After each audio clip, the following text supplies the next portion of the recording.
এক মেয়ে তার শ্বশুর বাড়ি যাওয়ার আগে বাবাকে প্রশ্ন করলো, বাবা, আমাদের সামনের উঠোনের ওই গাছটাকে কি পেছনের বাগানে লাগানো যায় না? তখন মেয়েটির বাবা তাকে উত্তর দিয়ে বলল, ওই গাছটা হলো 4 বছরের পুরনো একটা গাছ, এটা এখন অন্য কোথাও লাগানো একদমই সম্ভব না।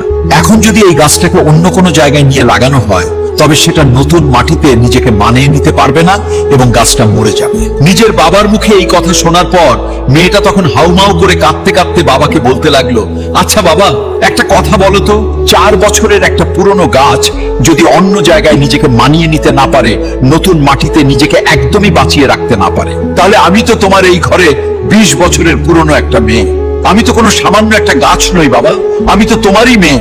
তাহলে তুমিই বলো, আমি কিভাবে অন্যের একটা নতুন বাড়িতে গিয়ে নিজেকে মানিয়ে নিব আর নিজেকে সম্পূর্ণ বাঁচিয়ে রাখবো বাবা? মেয়ের মুখে এমন একটা কথা শোনার পর তার পরিবারের সবাই যেন একদম অবাক হয়ে গেল, আর তার বাবা অঝরে হাউমাউ করে কাঁদতে লাগলো। আসলে আমরা ছেলেরা মেয়েদের জীবনটাকে যতটা বেশি সহজ বলে মনে করি, তাদের জীবনটা কিন্তু ততটাও বেশি সহজ নয়, অনেক কঠিন। তাই আমি এই পৃথিবীর প্রত্যেকটা ছেলেকে বলবো, আপনারা সবাই দয়া করে মেয়েদেরকে মন থেকে সম্মান করতে শিখুন এবং তাদের ভালোবাসুন।